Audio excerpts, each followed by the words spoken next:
Hi everyone, welcome Easy. back. I don't know, I did that like it was a sort of breaking news. Welcome back to TVI podcast. Carl Donnelly here, Julian Deane. and guest, returning guest, Jordan Gray. Welcome back, Jordan. Thanks for having me back upon the podcast. Nice, you two look great. No, it's last time you. I was going to say last time you came on. I think, if I remember correctly, was before Edinburgh 2022. Yeah, man. Yeah. I don't. It feels like a different life. Yeah, it's because you were just building up to do your your show at the Fringe, and then obviously we haven't. Yeah, well, I mean, I've seen you since a few times, but we haven't had you on a podcast since that show. Obviously went well. I feel like before all that kicked off. It went very well, thanks. It was a living dream. I feel like before that all that kicked off, the two of you, very, very sweet boys, but you perhaps regarded me quite suspiciously as some sort of odd little clockwork weirdo. Like when I came on, you're so lovely to me. You're so nice to me. But definitely. I think we've met a couple of times before. No. But before actually gigging together, I knew you were very talented. Like I'd seen you we did Late and Live. I don't even know if you remember, years ago. Yeah. Yeah. Late and Live is where I cut my teeth, man. But yeah, the show that we did together, where I first actually saw your stuff properly, do you remember that outdoor festival we did in Leigh-on-Sea? The Garden Gatherings. I reckon that might have been late 2021. I reckon that would have been. Yeah, and I remember run by absolutely, yes, and it was just it was great, and it was just you had an absolute barnstormer, and then but it's great. And obviously since then you've had multiple successes. I like Ross. He's a good egg, isn't he? I saw him the other day. I saw you. We were at the comedians' party. Oh, did you go, both of you? Yeah. How I've never been before. I've never been to it either. I'm quite antisocial when it comes to comedian gatherings. It was very sweet. I only decided to go half an hour before I got there. Like, I was just in my car and Sean rang me and said he's going there, and I just drove there. But it was quite nice, wasn't it? Had you been before, it was very Jordan? Sweet. Was this your first I sort of time? got there quite early, and I was sat in the corner. And when I saw Julian come down the stairs, I thought, I'm going to make my way over. It's quite busy, wasn't it, Julian? And then I got... Yeah, you hadn't packed. even got off the last step yet. And I said hello, and you was like, I think I might go home. Classic. Oh, that's very sweet that you saw me and then made a beeline. Yeah, I injured some people, and it was aggressive to get to you. Get the fuck out of my way. How long did you last? Did you last right through? I did about 45 minutes, an hour maybe. But I didn't leave that step. I stayed on that step. I didn't actually go in. I found that's a great tactic. I didn't even have a ticket. Yeah, what did you do, Jordan? You're just wondering. We found a seat because I've had this really good year, like you've alluded to, and thank you for saying that. I don't really have any pressure to do anything or talk to anyone, so I can just sort of do what I want, which is really nice because I'm not very social either.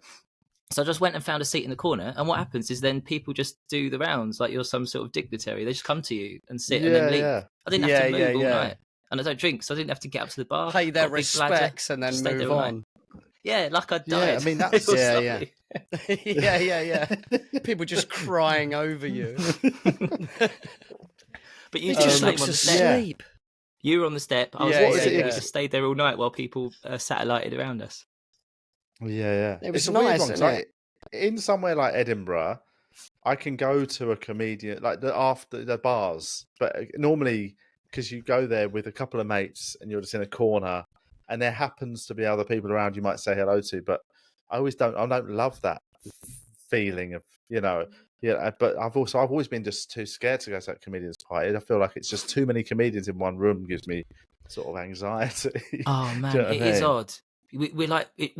We are different species. That's the weird thing. You think if you've got a room full of plumbers together with all the love and respect in the world, you'd be like, I reckon I'd know what that looked like. Or even if I didn't, like they'd all look the same. Even if I wasn't sure. We're all different. We're like the Sesame Street cast. We're all different shapes and sizes. The raggy dolls. Yeah, like everyone's different from different like walks of life, but everyone's got that common narcissism. Not really, but no, you're right. We are shark-eyed narcissists. Yeah, there is the percentage of narcissists is definitely higher, I'd say, isn't it? I'd say it's higher than nurses. If I'm going to yeah, my bets, but it's that's that, and that's always been my slight reticence to go to social events that are very comedy heavy. I've But never been it is either. funny. Have you ever had one of them like journeys to a gig where there's like 4 of you in a car, and every one of you just like there's not a single like visual link between the 4 of you. Yeah. You always just imagine that whoever the guy's serving at the petrol station when you all bowl out at 2 a.m. in like Minehead just look or like something. an AA meeting on the road. It's fucking mad. I've had some crazy ones in the past, like just where you got some weird sort of goth type, and then you'd have some sort of old sort of someone in a tweed suit, chubby guy, and it's just like no rhyme nor reason to how the 4 of us are in a not the 4 of us are hanging and then out. a the 4 student of us are in a car together at 2 a.m. Where the fuck could you possibly be going? I like seeing those combinations as well. Like at the party, the 2 comedians that walk up to each other, you're like, oh, it's like a crossover episode of something. These 2 people have got no reason to ever chat. I was chatting with he's making a cameo.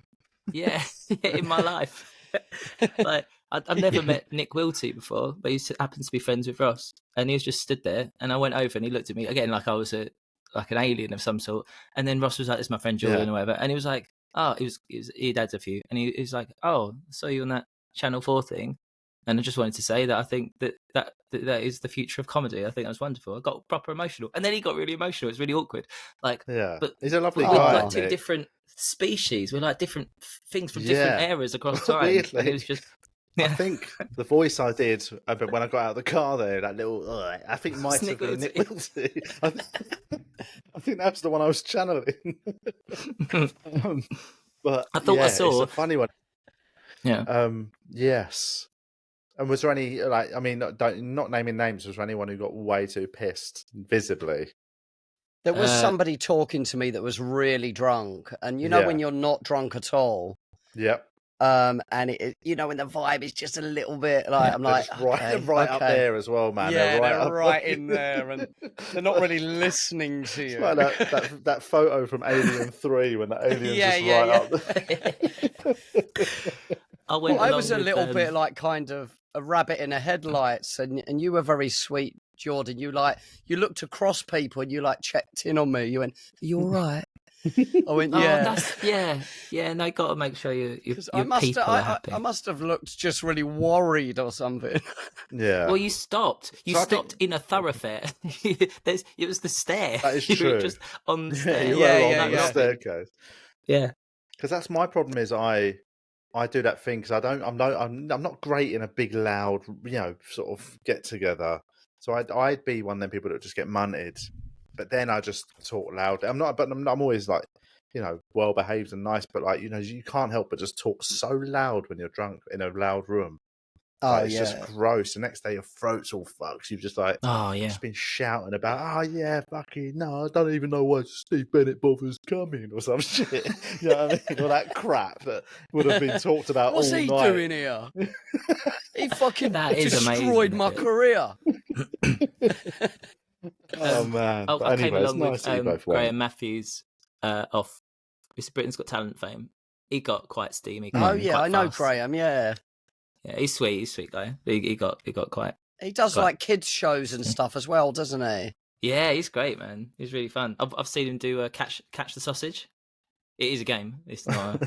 Okay. It's like you put it on the end of a plank of wood, and you give the kid a frying pan. You hit the plank, and then obviously it flies up. You catch it, put it back on, catch it. Nice. Watch it for hours. Yeah, that's what it always reminds me of. Did you ever see Tim Vine do pen behind the ear? No. It's one of the greatest spectacles at the right gig. I saw him do it at Latitude, and in that tent there's 3,000 people watching, and he did pen behind the ear, and it is literally that. It's him with a big pen, and from about that distance there, throws it and has to land it behind his ear, and he has like music that plays. It goes pen behind the ear, pen behind the ear, pen behind the ear, and it builds. And the song's on this cycle of about a minute. It's a minute song cycle, and the longest I saw him once take. I'm not joking when I say like 12 minutes to get it behind his ear, and it goes through so many waves of people getting annoyed that he's still doing it. Like every now and again, when he misses a bunch, and he'll get one that goes like, and it falls off, and the whole crowd's like, ah. That's it, and it's man. It's one of these crazy bits of comedy that is just beyond anything you could ever write. Essentially, you know what I mean? It's a spectacle. Wouldn't it be incredible to find out that every comedian's got one physical bit like that we've all got in the back pocket? Like that's his pen thing. Graham's got the sausage thing, but we've all got one thing that we do in a pinch. Yeah. What would yours be? I need to get something. Yeah, I don't know. Mine's to what just can you wank do quite off. well? That's 3,000 people at Latitude, Julian. Is a. Am I gonna come? Am I gonna come? When's he gonna come?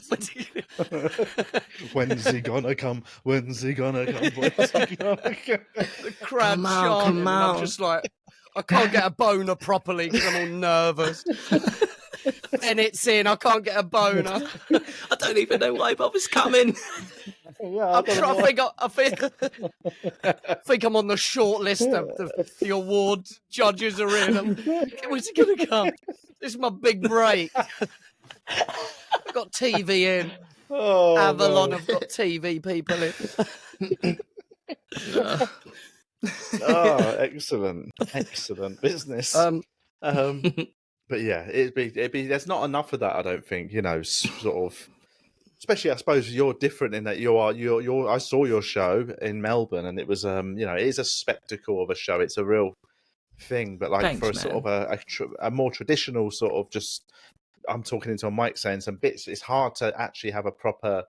You don't ever have a spectacle. What you're aiming for is that one great routine every, however many sort of. Every show or something, have one real big routine that people walk away going, "Fuck, that was a good routine." You know what I mean? Fuck, that was Is there maybe a stolen. sense?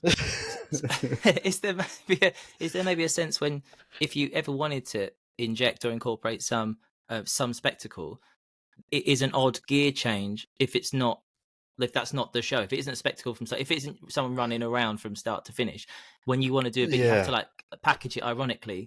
You'd be like, oh, and now, like, if you wanted to do something like that, that could be legitimately like turn the room upside down.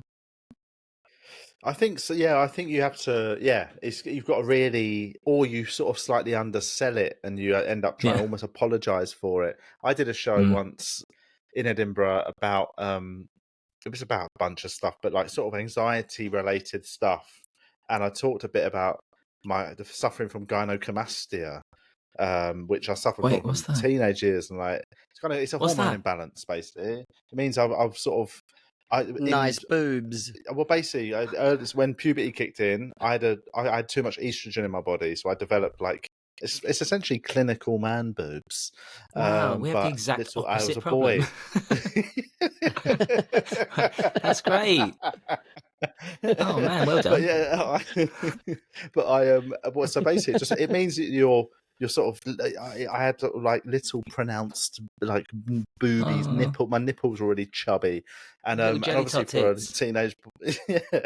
teenage boy, that is like it's a catastrophe basically. So I found it really annoying. Like, and I sort of just I didn't ignore it. I just hid it. I just would never go in a swimming pool. I'd sort of avoid any public nudity. Which I mean, it's normally which you should do anyway, really. Yeah. I mean, don't embrace it. Anyway, I saw and then deliberately avoiding like work sites and things in case you in case you get wolf whistled. But I grew to live with it, and by adulthood, it's settled down a bit. I still actually have it, but it's just very, very specific circumstances where it's noticeable. Like certain, like weirdly, this time of year I'm in Australia at the minute, and it's so hot that it definitely flares up when it's hot. It's almost like the blood vessels are more full or something. That's the most annoying time as well, because that's like when you're wearing less. Yeah. I can't with my fucking fat nipples you should just go around. Naked on the beach just to take people's attention off of it. Use it and onto your little willy. It's like that's what they'll laugh at, you know what I mean? But anyway, like a defense I did a show against like big spiders or something. But the point I was making was I did a show about things, and I talked about some different childhood issues, and I talked about having this thing throughout my whole teens and how it caused a lot of things. It took a while for me to work out in adulthood, like the damage it had done.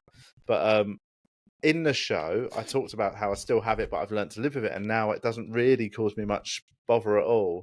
And the end of the show, I literally, out of the blue, just basically go, there's only one way to end the show, and I rip my top off, right? And I show the audience my nipples, and quite a fun little set piece. They vomit and rob you, scream and run out the doors. But I did it, and like it was one of them things where it was the only time I've ever done a sort of like, oh, that's just not a bit of stand up. And I shit myself every night. I never ever got used to doing it. It was really like there wasn't some sense of like. I think that's good to do that though. Somebody, my demons. Who did that quote? I forget where it was, but it says, "Make it personal enough that you're ashamed to say it." Well, you know what I mean? That was me. It's good, yeah. Oh, but the best one that happened when I was previewing the show. I did some previews of it in New Zealand, and I one night did the show and ripped my top off. Absolute silence. Not even like no response at all. Like it was real, just shock in the room. And then it turned out I'd forgotten to do the routine about my nipples. Oh, so I'd done 50 minutes of stuff about different anxieties, and then looked like I just had a psychotic shower episode. Gel, and then just ripped my top off for no reason. Like shower gel bit. Oh, that's a fun bit. Anyway, like so there we go.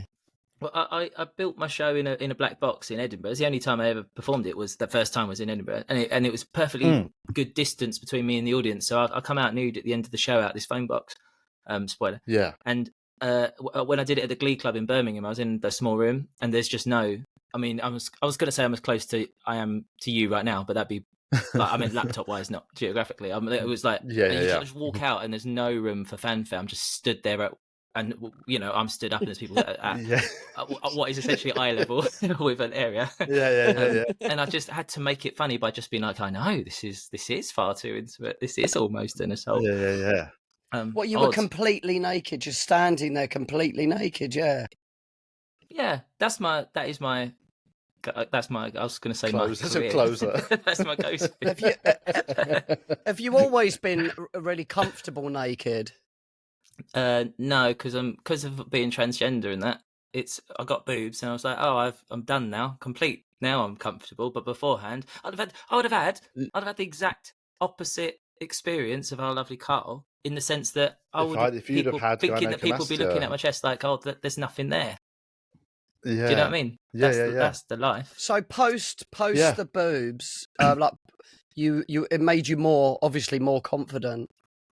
Yeah, I wanted to do it at Late and Live. Like that was the first time I ever thought about doing it. Was at Late and Live, and I was like, I've heard horror stories about Late and Live. You just got to do something to like get their attention. By the way, it's lovely now. I don't think we missed that crazy heyday when it was a bear totally pit. different. It's just lovely.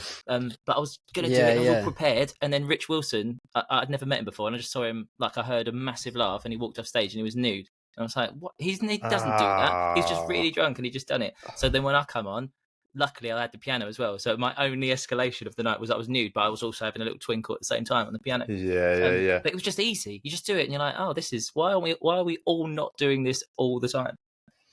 Yeah. Probably it's our natural state, isn't it? It would become really quickly. It would just become really hot. But, I'm quite self-conscious with stuff like that, though, like exposing my body and that. You know what I mean? Even my top off or something like. I mean, you have put pictures of your self-topless on Instagram, mate. I've seen the videos. As long as I am in control and I get the angle right, you know what I mean? Yeah. But you want full like edit. Like I get it. It's I agree. I mean, I'm very self-conscious, but like, sort of it's weird. But you've got videos of you doing the ice bath and that, haven't you?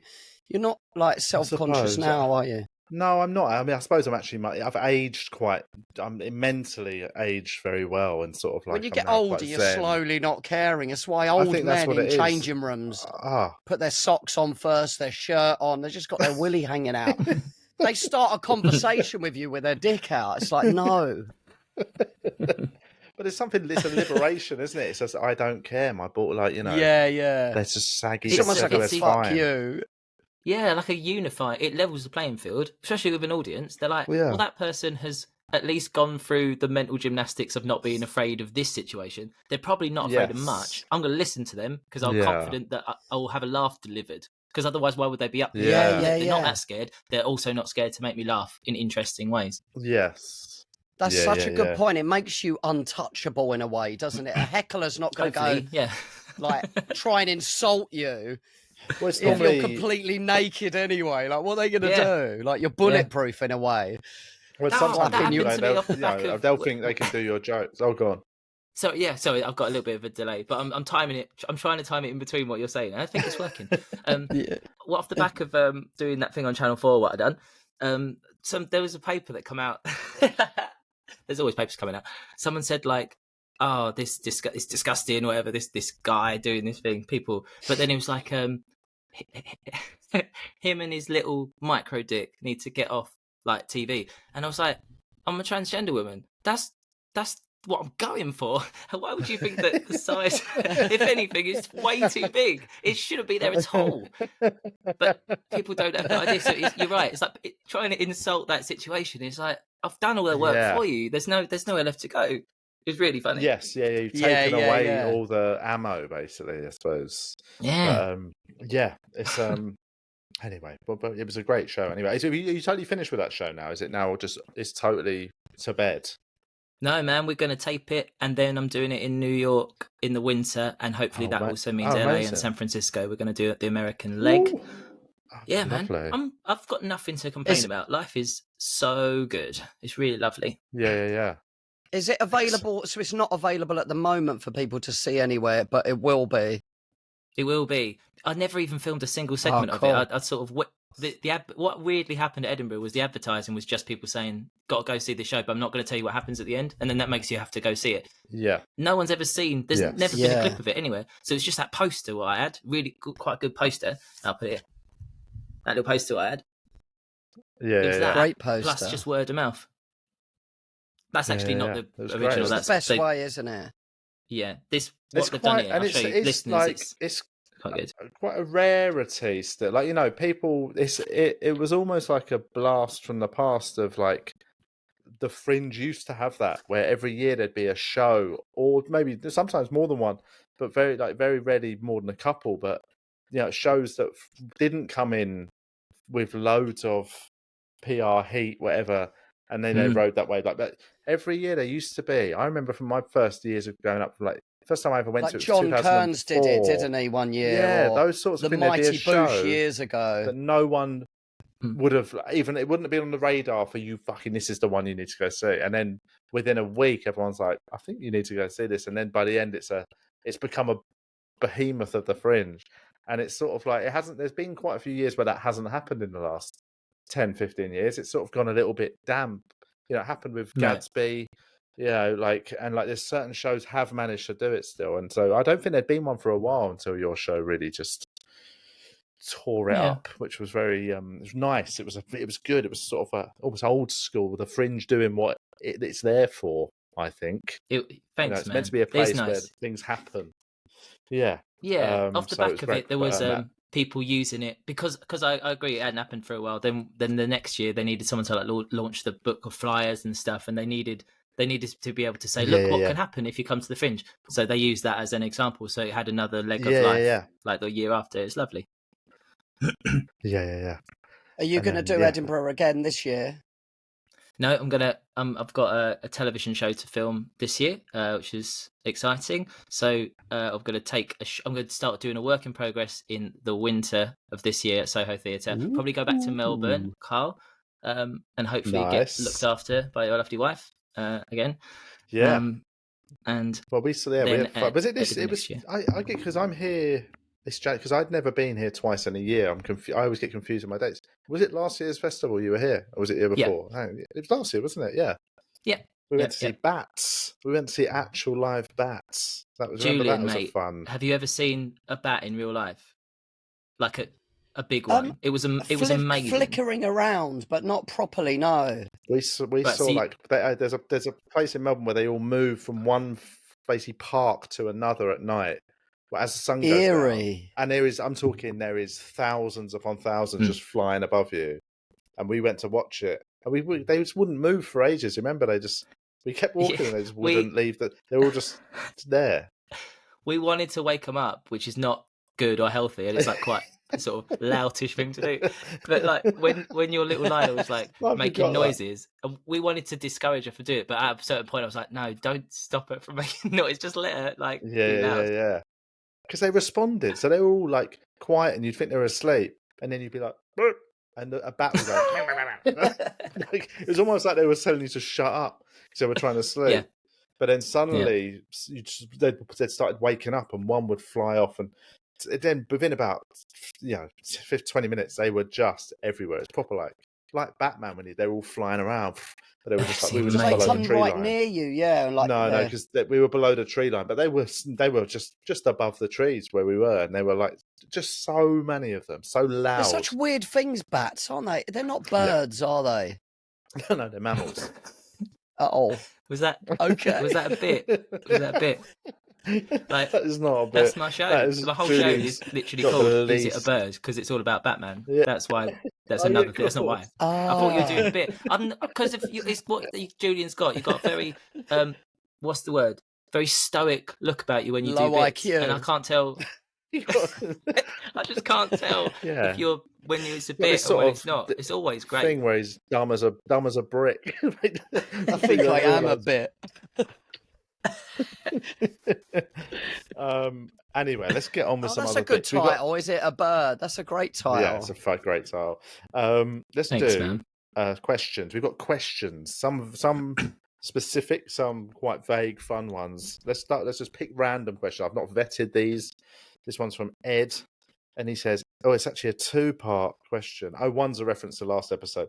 But what would this is in reference to the fact that Gladiators has returned on television, apparently. Oh, yeah. Apparently it was an absolute smash hit. Like, loads of people watched it, and it was good. But what would your Gladiator name be? Which is quite a good one, but it's quite a one to be put on the spot. It's probably quite tricky, but I think I've started. Your camera's gone, Carl. Well, it's probably. I am still here. Can you hear me? I've started wearing berets because I wore a beret on last leg, and someone said it looked nice, and I went out and bought 6. So I think I'd. It does look nice. I was going to say that it really suits you. Thanks, man. And I believe you this time. This time I think that's a real compliment. Oh, it is. It always that'd is. be my gladiator name. Beret.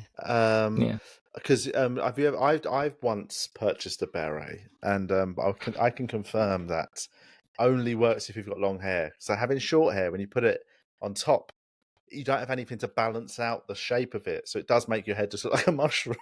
So I bought it and never actually wore it out because I was too embarrassed and self-conscious. But what would I be? I'd probably be like some vegan name, like Tofu or something. Something stupid. That's pretty good. You just get beat really easily. Tofu. Fall apart if anyone touches me. You just collapse.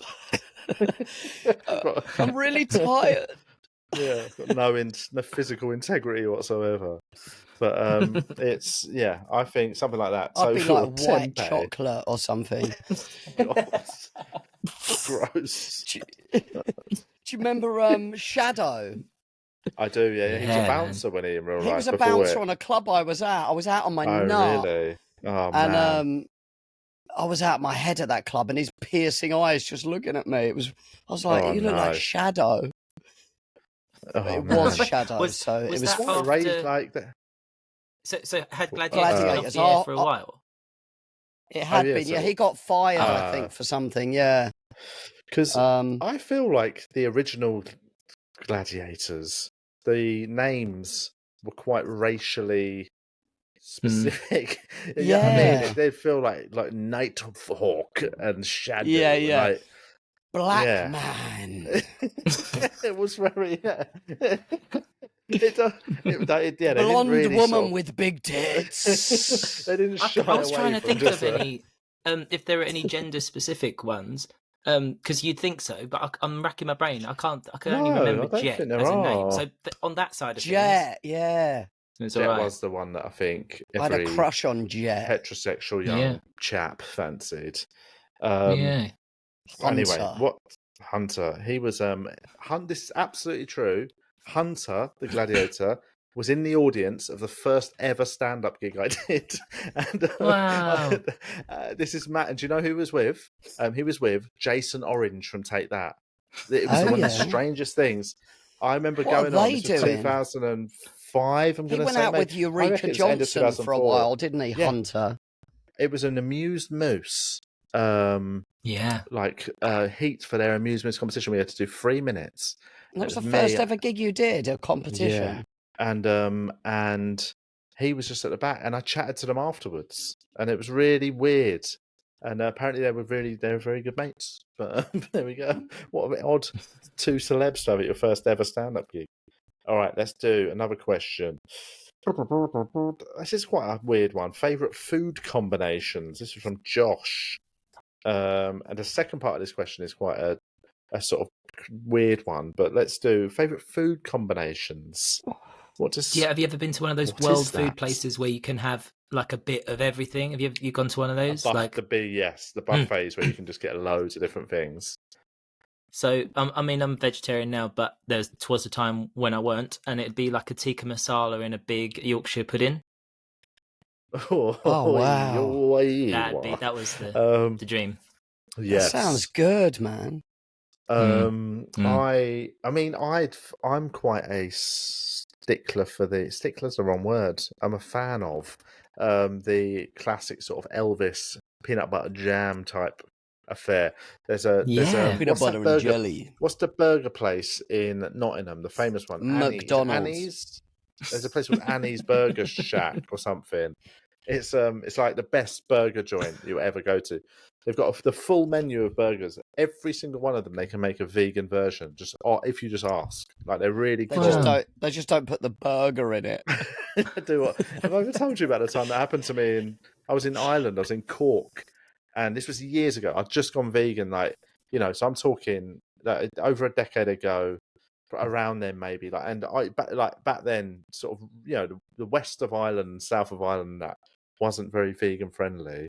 And I went into a little cafe in Cork, and it said vegan sausage roll, and I was like, "What are you talking about?" I was like, "It can't be an option. I've not seen it as an option like anywhere else in Ireland, not even in like bigger cities." And I said, "Can I get that?" And they went, "Yeah." And then 10 minutes later, the woman came out, and it was an empty baguette. This is absolutely true. Empty baguette. And I laughed, and she went, and then the manager saw me laughing at the food and came over and said, "What's happened here?" And I went, "I ordered the vegan sausage roll, and it's funny that I didn't realise it was a joke, and it's just an empty roll."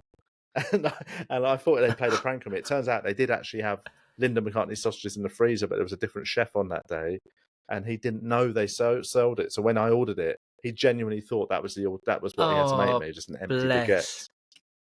Yeah, that's so sweet.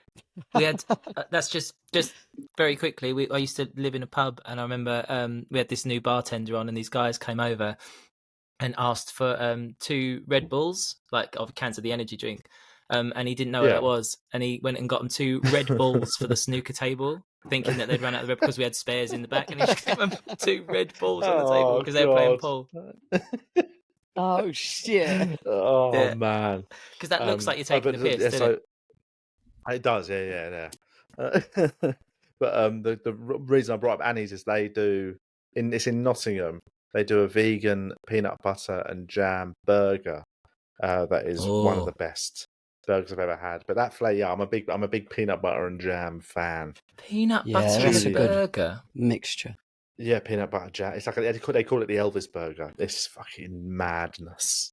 Yeah. But I don't know what my favourite is, to be honest. You're not really a foodie. You don't really care about food, do you? Not really. I try and eat for fuel, you know what I mean? But I try and eat the right things. But I can binge on sugar. When I binge, I hit it hard, man. Yeah.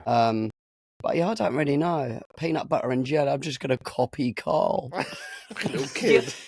It's quite sweet. I mean, perhaps it's just a coincidence. But when I know people that sort of come in pairs, as it were, people that have like podcasts together, like two, there is a fuel for food fuel person and a foodie, and maybe you sort of bring that out in each other, because it's like, you know, when like siblings want to distinguish themselves. Like you want to say the opposite of like your sibling, so you're like all about the. I thought I was all about the fuel, and then I met someone that was, and then now I'm like I have to like food to be different from them. Yeah. But weird, a lot of my mates are fuel types. Weirdly, like Benny Boot, flatmate, and that, like, he always said if he could just take one pill a day that had every nutrient and just he didn't feel hungry, he'd take that without in a heartbeat. He said he used to really find the rigmarole of eating annoying, and like whereas I love cooking. I love it's most of my days spent just cooking. That's like, you know, I do all the cooking around the house, and I find it like relaxing. I can't enjoy it at all. It's like I don't know. I'd sooner just get a meal prep company, 3 a day, bang it in the microwave. Nah, I like the act of seeing it from ingredients through to being in my. It's definitely healthier if you're cooking it and stuff. Yeah. All right, let's do the second part of this question, which is totally unrelated to food.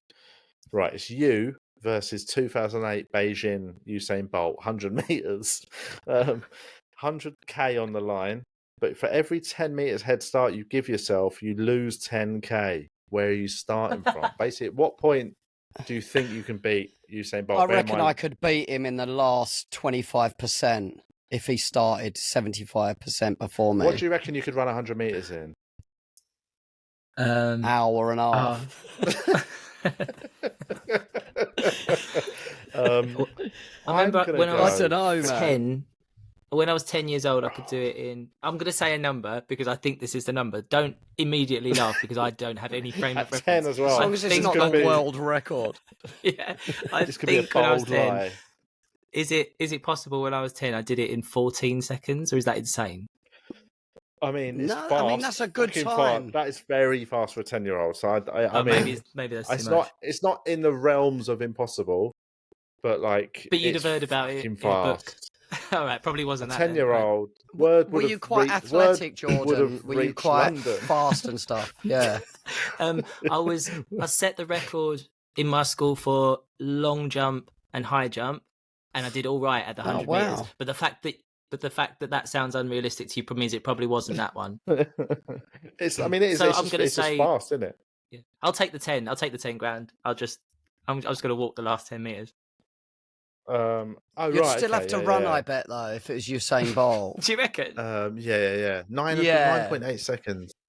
I mean, was it 9.6 seconds? Pretty fast. The record. I'm gonna go. I'm gonna back myself and go 30 meters, and I reckon just run like fuck. I reckon I'll have it. He'd overtake you, man.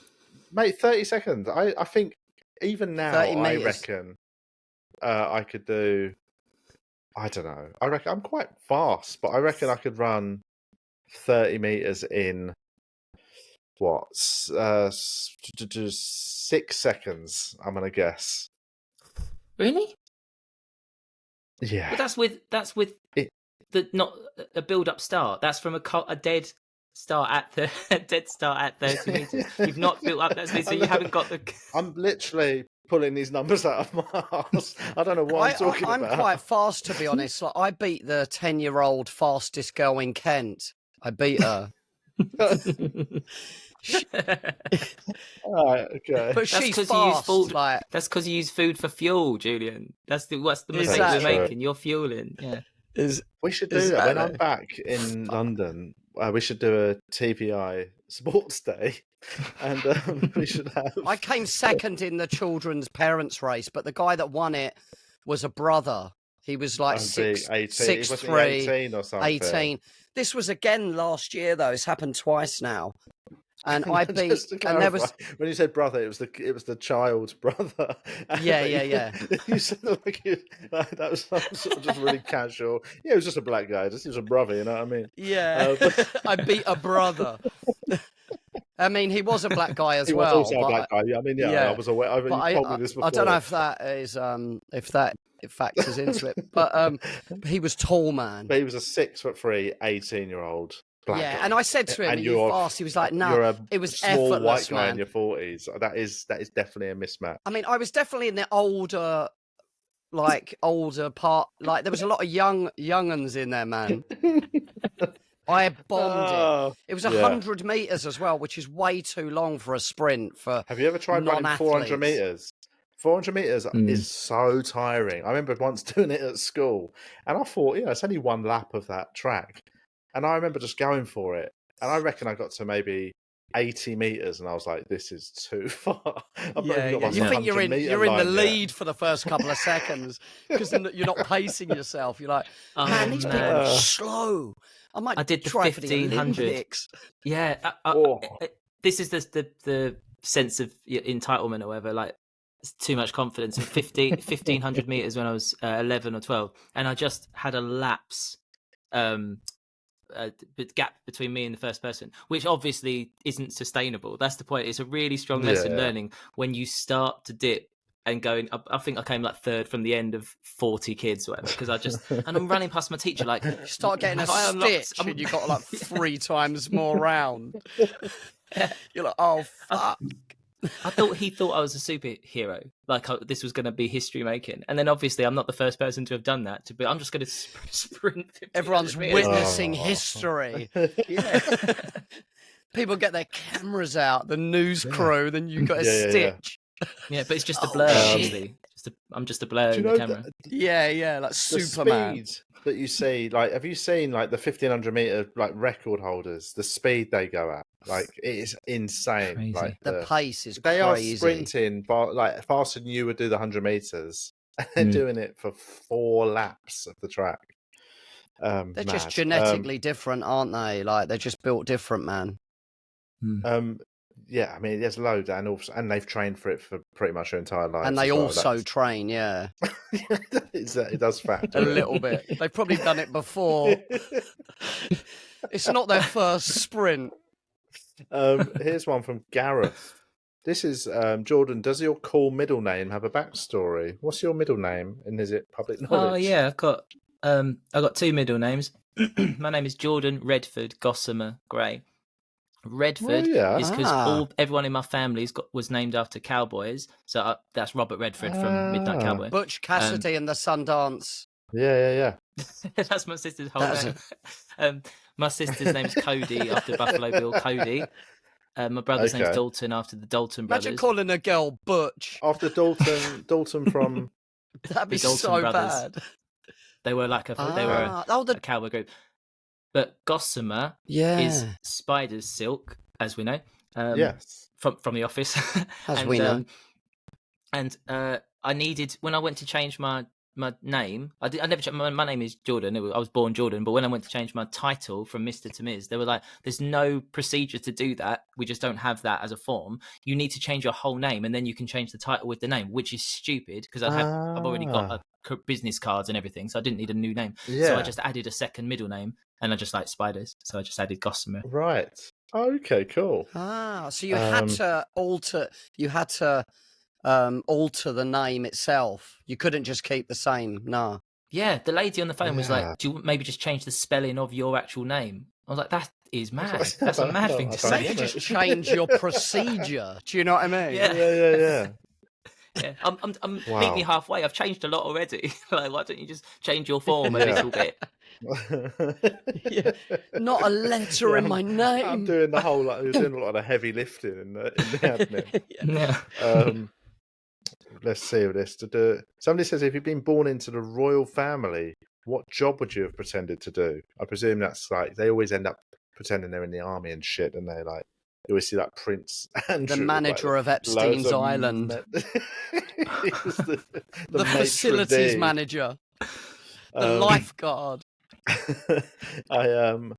Yeah, I suppose most of them just do military, don't they? They've always got military medals. I think only one of them's ever done anything, haven't they? When Harry's being filmed and he had to run off to the airplane, a part of me's like, well, yeah, all right, mate. Yeah, go on, jog on, mate.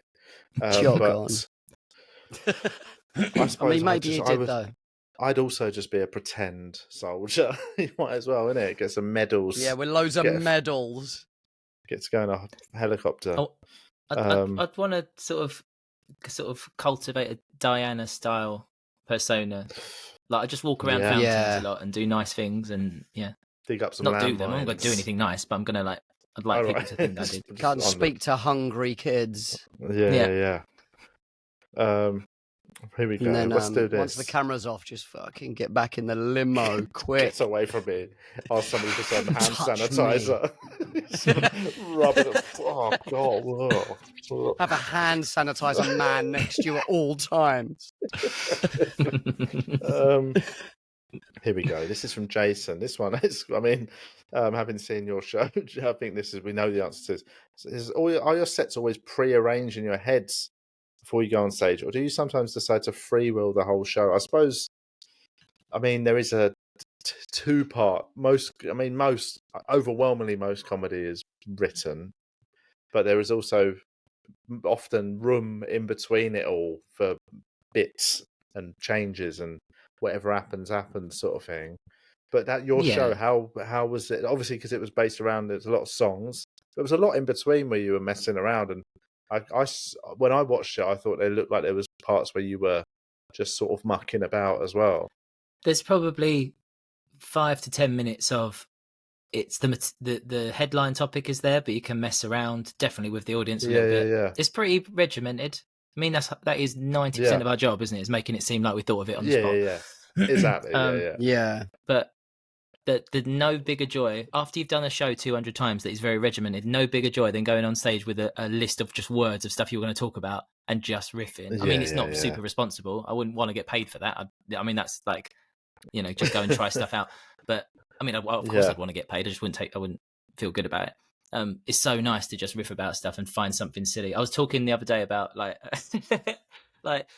this doesn't sound funny, but it is after I did the Channel 4 thing, a lot of death threats, man, a lot of nasty death threats. But I was talking about them, and I was saying to people, I said on stage, people said they was going to murder me with guns and things, and then in my head I was like, I forgot the word for shooting. I don't know what shooting. So I was just like, murder with a gun, and I went on this big riff about that's going to be my next thriller book, murder with a gun. And it was like the joy that comes out of I found a bit that's silly and works, and it's just come out of nowhere. So, but then recreating that is I've been doing loads here. Do you reply to the death threats? Did you? No. The only instinct to do would be to want to correct the spelling. A lot of the time, you feel that way. Thanks for your feedback. You get a lot that be like if I see you, you're dead. But it'd be like, you are dead. And I just there's a little instinct of wanting to just put a little apostrophe in there. It's not as sad as it sounds. Don't worry about it. It is. And it is that it sounds. You don't want to. I don't know what's the phrase for shaming someone who's dumb as shit, but it's there is often a clear. It is illegal to threaten someone's life, isn't it? But also the people that do it online tend to, I'd say, pound for pound, make the most spelling mistakes as well, which suggests it does suggest a slight, they're not the most section Carl, of society. That is a true statistic. Yeah, that is a true statistic, but it's quite hard to make a spelling mistake in person. In fairness, you are right. They tend to make them online as they're killing you. Although that's not going to happen, the likelihood of them actually being serious and following it through, it's not. It's still got to be a bit worrying, though, isn't it? Did you? Yeah, proper scary. What was your? Did you report them, or did you just block and mute and or just shut it down? What was your tactic? I'm really well looked after by a great team. So the team, wait, what was that? Julian? Just say, not if I see you first, pussy. Right. So just for balance, I've got your listeners, don't do I've got that. your IP address. Don't ever respond like that. Like, Yeah. I got a great team that like looked after me, so they just get reported, but I leave it on. I leave it on red just to really annoy them. But like, there was a time. It was after I did the Friday Night Live, and then a week later I was doing the Palladium, and then I got all paranoid because I got loads of death threats all at the same time, and it's a big room, and I was like, "There's no way I'm going to get like assassinated. I'm nowhere near that important." But loads of people said like about guns, so I was googling because I got breast implants. I googled if they would stop a bullet because they were like ballistic things online, and there's arguments. That'd be online so good if it did, and you just carried on with the show. Oh, and it was just there. I just bounced off, and killed them. Hit somebody else in the audience. Oh no! So, fuck. It's mad. The likelihood of them actually being professional assassins when they can't spell a word is really unlikely. Yeah, I do. I would doubt that they even. But they're in a suit in a hotel room, planning it, putting together the gun all clinically. And then just misspelling your. The idea of you've been hired, but they're illiterate. You've been hired to kill someone, and your first act is I'm going to tell them as well on Instagram. Yeah. It's really funny. But don't do death threats. Death threats are bad. Don't worry though, everything's okay. And I'm sorry, I changed the conversation about comedy material into a conversation about dying with a gun. No, it's fine. People online though. I remember I put a video of my daughter swearing on Twitter, and it went viral. And somebody called her a little posh twat. And I didn't realise how much it affects you. I was like, I was in this guy's DMs, man, and then I didn't send anything. I just deleted it. But really, it does. It can affect you, can't it? Yeah, of course it can. Yeah, it goes in. Even though you know that they don't mean it. And let's do another question. What's your favourite person subgenre to see in the streets? This is good. He said, this is from Colin. I think mine is steampunk because they look totally mad. It's pretty funny. What's a steampunk? They're the people that they're sort of you might have a top hat and like a crazy pair of like metal sunglasses. It's that Can I jump in and give the explanation? Is that all right, Carl? Because I'm sort of a fan. You do. I mean, you strike me as somebody who would know what steampunk is. Yeah, what steampunk is? It's a hypothetical thought experiment of like what would the world be like if the information age, what we're in now with computers, happened at the same time as the steam. Steam powered generation. So basically when we had steam, but imagine if we also had computers and flying cars and stuff. So everything's made of brass. We still have steam though. We do still have steam. That's right. You are right. There's no plastic or anything. It's all brass and glass and like steam and coal powered, but you've got computers and flying balloons and stuff. Balloons fly as well still now. I went to. You got like flying aeroplanes and things. I went to a steampunk museum in. It was in New Zealand somewhere years ago. It was me. I think it was me and Marcus Birdman and a couple of New Zealand comics, and we went to. We were on a tour thing, and they went, there's a few things in town. It was a little town. They were like, one of the sites is a steampunk museum. We were like, all right, let's go see that. And like it was run by this proper steampunk enthusiast. And like when we got there, like we'd booked it as a little tour, and we were the only group going in. And like he knew, I think the tour manager must have said, "There's a group of comedians. They're doing a show in town that night," and he was all excited to have us. He was overselling it so hard. He was like, "Guys, I'm going to show you some of the craziest things you're ever going to see." and you'd go in, it'd be like a fucking clock with a crow on it, and he'd be like, "Oh fuck, man!" It's the same. Yeah, that's crazy. It'd be like a tractor with fucking a flame made of copper coming out of the top. Way. They'd be like, whoa! I'm going home now. Oh man! No way! Give it a 1-star Google review. This place is just too crazy for me. Crazy, but is it? But yeah, that is. I'd say that's a good shout for like a genre of people that you don't see often. And when you do, you're like, yes, that is a bold. I've never heard of steampunk before, but it's interesting. I suppose there's sort of. I best. think you don't really see many goths anymore. Like I'd say there's a. They almost filled a bit of the gap in the market from the goths. Am I misremembering, Carl, that you were a goth growing up? Bit gothy. Am I completely misremembered that? I had a few little vibes, but goth wasn't one of them. No, it was. Man, I was full on. So, no. I was full goth. No, I don't think there wasn't really many goths at my school. We weren't really I don't think it would have gone down very well, to be honest. But like, it was quite I think my school, no one really veered too far off the path of trying to get too wacky, man. I think they would have been bashed. So we just all kept our heads down and waited till we left school and then went mental. Let's see what this is. Because he These did. questions The are question great. then followed up. Somebody he followed up that question on a side note, and he said, and you might know the answer to this then. Why are cyber goths called cyber goths? What's gothic about space?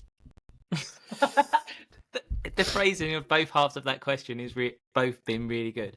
Cybergoth is not. They've taken that maybe slightly too literally. Cyber, we all know what that is. It's machines, mechanisms, and such modern mechanisms. Yes. So it's just goth with a hint of like chrome to it. There's lights and neon and LEDs. Okay. It's a goth with LEDs. Right. Okay. Sort of a rave goth. Yeah, that's really funny though. That what's so gothic about space is really got me. All right, Madeline has a question. What's the most you've ever needed a wee? Which is quite a good question because, like, that's great. I mean, mine I can't remember specific, but I just know I've had when a few you're twitching and like fuck. I've had a few times driving where it is like real bad. Like, I love an outdoor wee when you're like that. You pull over, you're like, you're just on the hard shoulder. In nature. Yeah. I used to walk from, I'm here in Southend and I used to do a radio show in Brentwood and I'd have to get the train to Shenfield or whatever and walk really far. And I remember one time really needing a wee and you walk through a forest. This may be like 7 years ago. And I remember like being so desperate, but I couldn't find anywhere where you could appropriately like squat and do a wee. And I remember when I did finally find somewhere, I was on my own and I squatted. And then to be delicate, I was basically like, who am I doing this for? Like, I could just stand and do this anywhere. Yeah. But my brain had gone, I need to go find someone like squat and have a wee. So that was my own stupid fault. That's just physics. That's just normal biology. But I can't drive as well. So I remember once needing a wee so bad and the person that was driving me was just a bit tired. And they really knew I needed a wee, but they just kept passing services. I'd see one, I'm like, right, that's mental. That is mental. It's just gone by. Like, and so I actually did just wee. I just done a wee in the car on myself. I remember I was working in North Woolwich and I was dying to go to the wee, but I thought I could. I was only in my 20s as well. Like I was an adult, and I went and got on the Woolwich ferry. And I thought there'd be toilets on there. I was absolutely killing myself to go to wee. And there were no toilets on there. And it was so slow, this Woolwich ferry. And I'm running around every corner. I was going to just piss on the boat, man. And there was no, like every corner, there was just people. I had to stand there and I just weed. That is so I had my jeans on. Isn't that says so much about human conditioning? Like there's water for miles in every direction, and we can't point it off the side of the boat. You've just got to stand there on the only bit of dry land for miles. It was horrific, and I had to get. Normally, I would have got a bus home, but I had to get a cab, and I just had a big wee patch. Oh no! Oh my god! I was in my 20s as well. Bless you. That's the worst I've been, where I've actually given in and just stood and I don't think I've ever. And it felt amazing. I imagine, once it's out, you just be like, once you start it, the release it's warming you up as well. Oh man. All right. I mean, let's do this. Martin asked, question for all three of you. Does anything really matter? Discuss. It's quite a big one, that really, doesn't it? It's, that's great. I mean, that's great. Interesting. I'm torn between yes and no. So that's my interesting. current okay. thoughts. Either everything does matter or nothing. Or nothing does. Yeah. Oh, well, that's very interesting, isn't it? Because so you're saying, here's the thing: it depends on how big your ego is, I suppose, and how anthropocentric we are, like how important we think humans are. Because if you decide something's important, is it like, are we saying that the ego of the one person like brings that into fruition? Like suddenly that's important. Are we all one? If we are all one, why am I turned into Russell Brand? I do apologise. Like if we are all the same, and what we decide collectively, even by democracy, out of favour. Right? I know I've got to stop making that comparison. I do kind of think we are all like waves on. Consciousness is the ocean, and we're little waves on it. So we are. A wave is still the ocean. We are one. I do feel that. Like, it's not like I intellectually just choose to believe it. I just feel that we are. You know what I mean? Yeah. And there's a reason why, like, one love and is such a kind of cliche, because we are. Like 3 a.m. at the comedian's party chat going on. Anyway, do you want another line? I'm just going in the bog for a bump. Anyway, we should start a business, man. But I do innately just believe that, and I always have, and I've never had any influence. Like, I think drugs have helped me as well. Psychedelics and things, just like, this is it. Of course, it seems so obvious. Yeah. I only ever took mushrooms one time, and the only prevailing thing I remember is that that everything's just one. Beautiful dream, a beautiful dream that lasts forever was just this word that just kept coming up, and that's all I remember from it. I was like, oh yeah, it's all just one thing and it lasts forever. And even like physics would say that, like, energy can't go anywhere; it just morphs into something else. You can't kill it. You know what I mean? There's something in there, isn't there? Yeah. So that being said, we're just dead. We're just bacteria on the world, and we're just dead. Yeah, I suppose that's I agree with all of that, and that's why I'm always torn between, like, nothing matters, because it's all so, it's all so big, and that a tiny little thing like paying your tax bill doesn't matter, does it? Only to your own consciousness and peace of mind. Yeah, that's what I mean. If you could not care about it, you know what I mean? But we do. So you got to play the game, haven't you? You know what I mean? Yes. Yeah. But I think, thoughts matter. You know what I mean? Yeah. Maybe that's the only thing that does. Yeah. Let's see this. What's this one? Let's do one more, maybe. I don't think it matters. It doesn't really matter about the next question. Not really. Yeah. Oh man, I had a question, then I've lost it because now everyone's discussing a question. Doesn't matter. Sorry. Damn it. There was one about what would you rather, meet your hero? I've got a terrible meeting your hero story. Yeah. But the question basically is, if you had the choice of meeting your idol and chatting for 5 minutes, but not getting a selfie, or just getting a selfie, which would you choose? I'd always take the chat. I'm not really a selfie guy. Always a chat. What was your meeting an idol? Let's have this story before we wrap up. Do you remember Dragon's Den, the guy Levi Roots that did the reggae sauce? Reggae sauce, yeah. It's so nice, to name it twice. I met Levi Roots. Don't ever meet your heroes, right? Met him I was doing a restaurant opening at the O2, when it just become the O2, and I was doing the music, and I was there with my manager, and he came over, and I was like, I've literally just seen that episode as well. Like, that's really weird. I wanted to go and say, but I didn't want to go, I like your sauce, because that's a stupid thing to say, because that's all anyone ever says to him is like, I like your sauce. But I knew that he played guitar as well, and I was like, oh man, I says to him, I really like your music. And then he says back to me, he goes, which one? And I didn't want to be rude and say the only one that anyone knows you for, the reggae sauce thing. But at that point, I was getting like, I was like, the reggae, I like the reggae one. And then we left, and I thought I'd really upset him, and I was only like 18. And I said to my manager, I think I've really upset Levi Roots. And he goes, that was Wycliffe Jean. What the fuck would Levi Roots be doing here? Oh, I've literally just got up to I went up to Wycliffe Jean and I was like, I like your song. Which one? The reggae one. That was me. One. I bet he has got a reggae tune though, isn't he? So I'm sure he does. It's a stupid. I'm not. That story doesn't paint me in a particularly good light, especially since I'd just seen it that day. It was stupid, but don't meet your heroes. Don't meet them.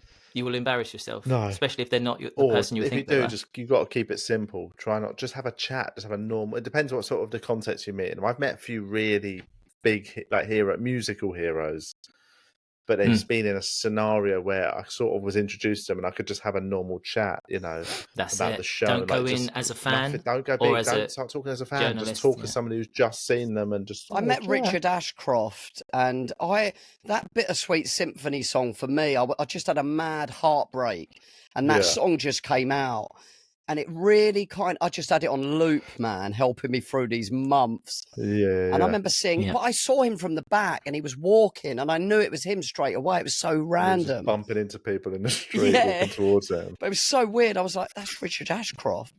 And then we were in a shop and he was like looking for sandwiches or whatever. And I just went up to him, but I wasted it. I just did I took the piss with selfies as well. You do one, but you do loads. And he was really nice though, really nice guy. And then I said to him, that Bittersweet Symphony tune was like so profound to me. And he went, thanks, man. I walked away and my friend said to me, you shouldn't have mentioned that. He's just in the middle of a court case about that song. Oh no. It was like the wrong song to say. He was getting sued by the Rolling Stones. Oh God. But just picking out sandwiches together that one's it's probably a little bit too bitter for you. That that one is that's fine. That's a bit sweet. You just mix them together. I describe that as a bittersweet symphony, my friend. Peanut butter and jelly. Yeah, that is a bittersweet symphony if I've ever heard one, Carl. A peanut butter and jelly burger. What a callback, Julian. There we go. That was great. Exactly. Way to end. Well, it's been great fun. Thanks for coming on, Jordan. Thank you, Jordan. Good to see you. Sorry that I revealed myself as a massive racist the last 3 minutes of the show. It was such a terrible ending. It was just a matter of time. You know what I mean? Julian's calling black guys brothers earlier on, so we're fine. So anyway, racism is bad. Show. People can see the show. Thanks for clearing that up. It's awful. Just in case you had doubts. But people can see the show when it's finally available. It'll be keep your eyes out, within everybody. the year. Do you think it will be out? I suspect it will be in the year. We're certainly going to film it within the year. So it won't be long before it's out. I'll be trying out a brand new show in the winter. It hasn't got a name. Nice. So there's nothing more I can tell you about it. Isn't it the winter now? You're not in the winter now. I'm confused. I'm in Australia. Oh, you're right. When I always thought of as like January, spring, but it's not. Of course, it's not. It's just because it's the beginning of the year. The winter of the next winter. December of this year. Later in it. Okay. All right, cool. Well, lovely. Look forward to seeing it. Any other business from us, Julian? If you want to sign up to our Patreon, it's patreon.com/wearetvi. Yes. And that's about it, really. Thanks, everyone. Thanks, Submit Jordan. questions. It's good to Thanks, see everyone. you. Speak to you another time. Have a great day.